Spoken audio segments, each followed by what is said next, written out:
Coach, bonjour. On le sait, la première à Fouriane, c'est toujours très important, l'arrivée des demain contre Valenciennes. Une bête un petit peu blessée par la première journée. Oui, effectivement, ils ont perdu à domicile 4-1 contre Auxerre, contre une belle équipe à Auxerre. Après, vous savez, comme moi, chaque match a sa vérité. Nous, c'est notre première à domicile après ce match nul contre Concarneau. Je connais l'attente qu'il y a pour ce premier match ici. On en est tous conscients, on le sait. Voilà. Vous allez faire ce premier galop domicile sur une pelouse dans un état aléatoire. On va pas se le cacher, on est allé la voir. Elle n'est pas encore très très bien. Quelle influence ça va avoir sur votre façon d'aborder le match, le fait que ce soit sur une pelouse qui n'est pas encore très optimale? Déjà, la pelouse, elle est un peu mieux qu'il y a 15 jours contre Vérone. Donc, en fait, il y a eu un travail de fait depuis ce temps. Alors, effectivement, ça peut être encore mieux.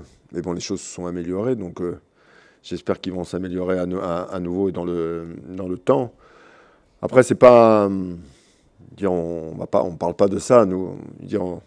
On le sait suffisamment, on ne va pas se le répéter tous les jours, on ne va pas se servir aussi de ça. En fait, nous, on est dans la préparation du match.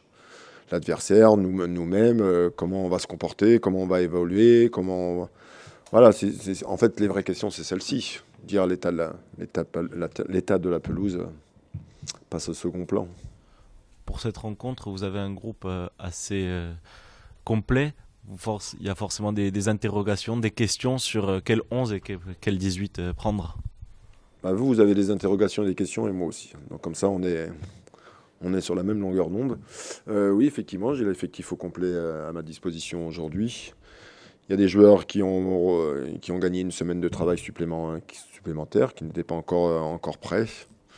Donc voilà, ça me donne la possibilité de voir différents choix. Je ferai mes choix demain. Vous verrez comme tout le monde demain. Justement, on va un petit peu insister sur la charnière centrale. Est-ce que vous êtes satisfait de l'association Bonner-Dramé? On sait que c'est un peu du bricolage du fait des circonstances.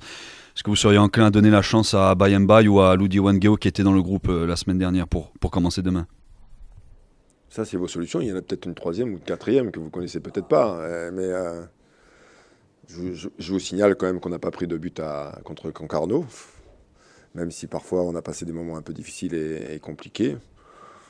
Voilà, vous verrez demain. Je veux dire, il y a comme d'autres joueurs, Mbaye, Lou, effectivement, sont à ma disposition aujourd'hui. Voilà, ça me donne d'autres solutions, d'autres possibilités. Vous savez, il y a beaucoup de réflexions en ce moment. Même si on est en début de saison, on ne connaît pas encore bien toutes les équipes, à quoi s'attendre avec Valenciennes? Alors, ils ont changé d'entraîneur. Ils ont pris un jeune entraîneur qui faisait partie du staff à Lille avec Christophe Galtier. On voit bien qu'il a des principes de jeu. On a regardé leur match de préparation. On a regardé effectivement aussi le match d'Auxerre, bien sûr. Des options de jeu avec du pressing constant. Une équipe qui va relativement assez haut sur le terrain, qui a une recherche de vouloir ressortir proprement derrière. On voit bien qu'il y a une idée derrière tout ça. Mais comme beaucoup d'équipes en début de championnat, il y a toujours des interrogations et les équipes ne sont pas toujours tout à fait prêtes parce que soit c'est l'effectif ou soit la préparation. Bon, il y a différents éléments qui font que. Mais bon, on voit que c'est cohérent et qu'il y a quelque chose en fait, il y a quelque chose d'établi dans leur équipe. Coach, à quel point vous êtes contrarié, vous l'avez déjà dit, de jouer à 4 derrière? Qu'est-ce que ça provoque Que je suis contrarié, mais pourquoi vous dites que je suis contrarié? En fait, je comprends pas ça. Les entraîneurs, on n'est jamais contrarié, vous savez. Je sais pas si c'est la contrariété, mais en fait, la place d'un entraîneur aujourd'hui, vous êtes obligé de vous adapter par rapport à ce que vous avez à votre disposition. Et la réflexion par rapport aux joueurs que vous avez à votre disposition, c'est d'essayer de trouver la meilleure formule du moment. Et comme vous êtes en début de saison et comme les choses ne sont pas encore totalement établies sur les effectifs et sur les qualités, les méformes ou la préparation, bon, il y a plein de choses, bah, vous essayez de trouver la meilleure formule du moment. Après, c'est souvent le temps qui fait qu'on va trouver la formule. Donc j'ai considéré que de jouer à 4 ces derniers temps était la meilleure solution pour tout le monde, que ce soit sur l'aspect défensif et que ce soit sur l'aspect offensif. Parce que vous ne me parlez que de l'aspect défensif. Je trouve qu'on avait un potentiel et qu'on a un potentiel offensif aussi intéressant. Donc je voulais le mettre aussi en avant. Alors ça n'a pas fonctionné. On a eu beaucoup de déchets. Il y a eu des choses qui n'ont pas fonctionné, qui n'ont pas marché. Malgré ça, on s'est quand même procuré 2-3 situations. On aurait pu aussi marquer si on avait été un petit peu plus efficace ou malchanceux, ou bon, tout ce que vous voulez. Voilà, donc ma réflexion, elle essaye de trouver un certain équilibre entre les deux. On a été mis à mal aussi défensivement, je le sais très bien. Je peux vous assurer qu'on a fait du retour vidéo. On a passé de longs moments devant tout ça.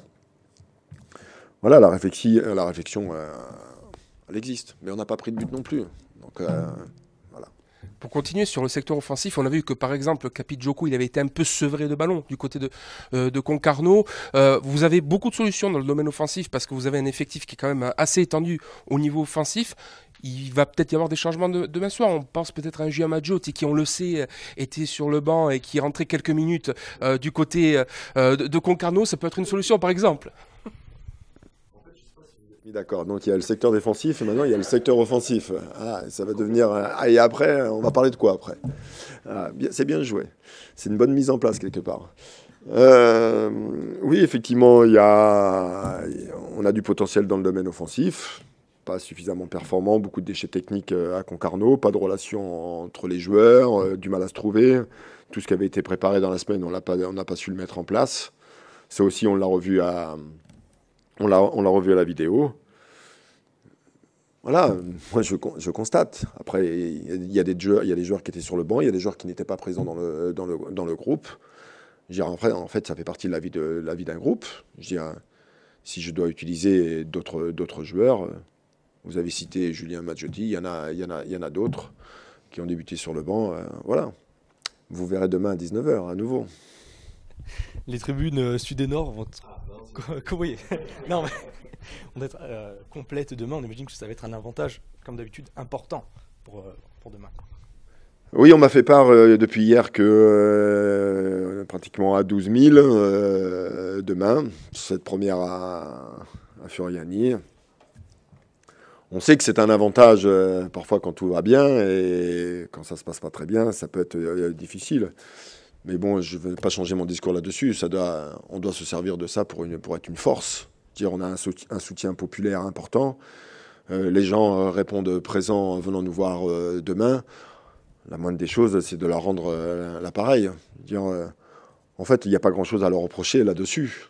Parce que les supporters, les gens, ils viennent nous voir, ils se déplacent. Et parfois même de très très loin. Donc, et on les remerciera jamais assez. Donc je sais que demain, le stade sera plein, il y aura beaucoup de monde. On doit se servir de ça.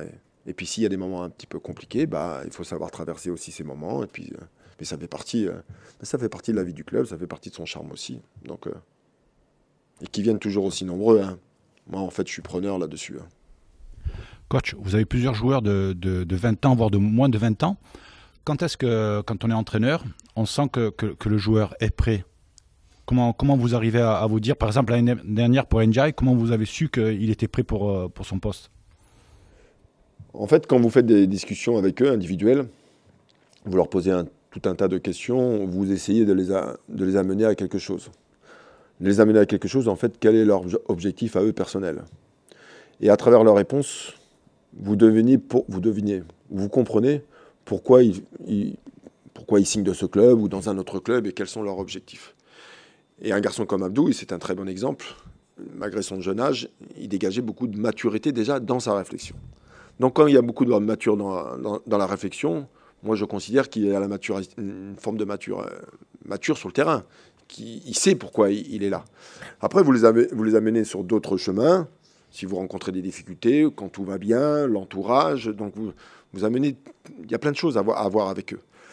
Et vous vous en rendez vite compte sur des séances d'entraînement. Par exemple, si vous faites des jeux, vous les mettez dans une équipe, par exemple, qui peut être en difficulté.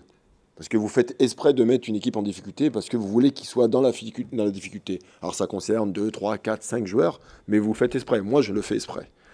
Et c'est là, à partir du moment, à travers plein de petits exercices, on voit qu'est-ce qui se dégage et s'il y a déjà beaucoup de maturité dans son jeu et dans la réflexion. Donc on les met en difficulté, en situation pas d'échec, mais il faut qu'ils se remettent en cause, il faut que ça aille un petit peu plus loin. Et là, on a des réponses. Et parfois, des jeunes joueurs, on n'a pas ces réponses. Parce qu'ils sont dans une forme de confort, donc on va les mettre dans une difficulté, et ils ne sont pas capables d'affronter la difficulté à travers qu'une séance d'entraînement.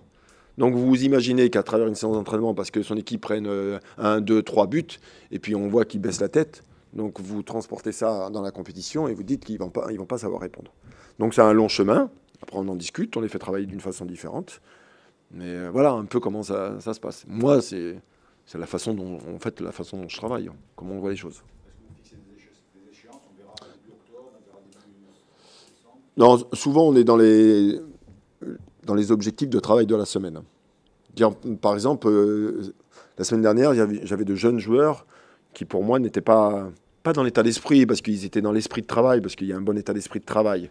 Mais en fait, ils étaient dans un esprit de travail individuel, mais non pas sur un esprit de travail collectif. Et cette semaine, il y en a 2, je pense au moins à 2 joueurs, ils ont été beaucoup mieux dans l'état d'esprit du travail et à travers le collectif. Ils se sont fait un petit peu plus violence.